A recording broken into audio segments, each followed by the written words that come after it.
Selamat pagi Pak, perkenalkan nama saya Astinanta Bertarigan dengan NIM 2230 2020 6035. Saya dari kelas A semester 1. Jadi di sini saya akan menjelaskan materi tentang perkembangan masa kanak-kanak awal, yang dimana masa kanak-kanak itu dimulai dari umur 2 tahun hingga dengan 6 tahun.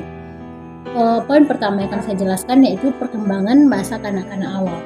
Jadi perkembangan masa kanak-kanak awal itu ada secara fisik, di mana perkembangan secara fisiknya itu terbagi menjadi 3. Yang pertama, perkembangan tinggi dan berat badan.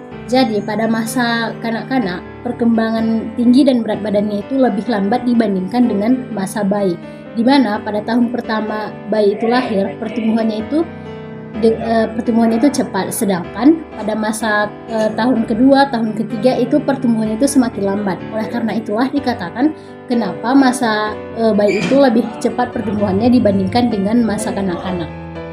Poin yang kedua yaitu perkembangan motorik pada masa kanak-kanak awal.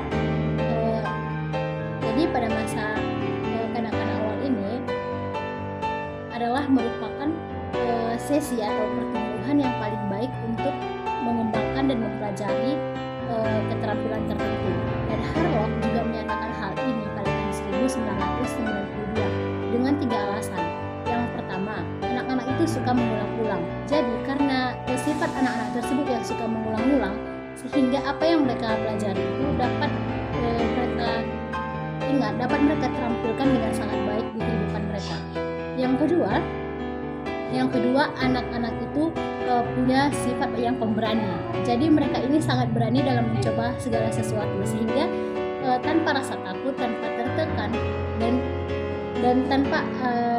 dengan percaya diri mereka dapat mengeluarkan keterampilan-keterampilan yang mereka miliki. Dan yang ketiga, anak-anak itu cepat dan mudah mempelajari sesuatu. Jadi kenapa anak-anak itu cepat dan mudah mempelajari sesuatu? Karena pada masa kanak-kanak keterampilan yang ada pada diri mereka itu belum ada, sehingga keterampilan-keterampilan yang baru itu sangat mudah untuk mereka pelajari atau sangat mudah untuk ditangkap oleh dan dicerna oleh otak mereka. Poin yang ketiga, implikasinya pada pendidik. Sebagai pendidik anak, haruslah dapat menjaga keseimbangan gizi anak tersebut agar perkembangan dan pertumbuhannya itu berjalan dengan konsisten dan berjalan dengan baik. Dan pada masa kanak-kanak ini harus dilatih kemandirian anak tersebut, mulai dari makan sendiri, mandi sendiri, berpakaian sendiri, dan hal-hal yang lainnya. 2. Perkembangan intelektual pada masa kanak-kanak awal. Perkembangan kognisi. Jadi perkembangan kognisi ini membahas tentang pertumbuhan atau perkembangan pola pikir seorang anak. Jadi pada masa kanak-kanak, anak-anak itu masih berpikir itu secara simbolis. Maksudnya mereka tuh kadang mau berpura-pura. Itu adalah akibat dari dimana mereka itu berpikir secara simbolis. Yang kedua, anak-anak itu suka menirukan segala sesuatu yang dia sukai. Misalkan dia menirukan tingkah kakaknya atau abangnya. Dan anak-anak juga kadang suka menirukan tokoh-tokoh di film atau di cerita yang ia tonton. Mungkin dia menyukai suatu tokoh dan dia kadang suka menirukannya karena dia menyukai hal tersebut. Kemudian anak-anak itu juga tidak bisa membedakan sudut pandangnya dengan sudut pandang orang lain. Jadi dia hanya bisa memperhatikan dan hanya bisa melihat sudut pandangnya sendiri. Kemudian anak-anak juga dalam berpikir itu tidak memperhatikan proses terjadinya sesuatu. B. Perkembangan bahasa dan bicara. Jadi menurut Karl Buchler ada 3 fungsi dari berbicara. Yang pertama, untuk menyatakan atau untuk menunjukkan suatu kejadian atau suatu peristiwa. Contohnya, seorang anak itu berteriak-teriak karena ketakutan, atau seorang anak itu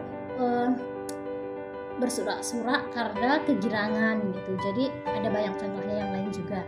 Yang kedua, berfungsi untuk menimbulkan rasa sosial. Contohnya, seorang anak itu mengajak orang tuanya pergi ke sekolah atau mengajak teman-temannya untuk pergi ke sekolah, dan dia mengajak orang tuanya pergi ke taman bermain.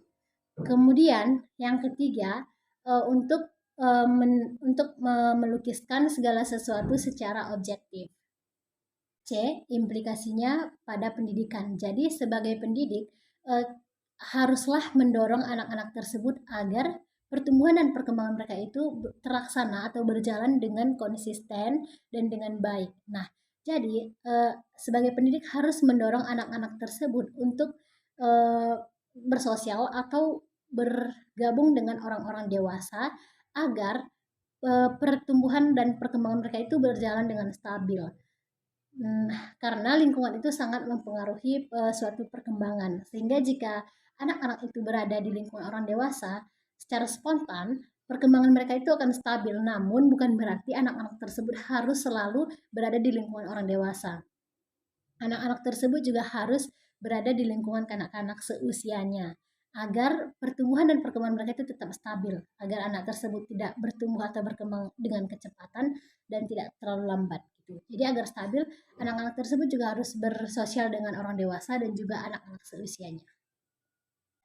Jadi inilah penjelasan materi dari saya. Saya mohon maaf jika ada kurang dan salahnya. Terima kasih dan selamat pagi.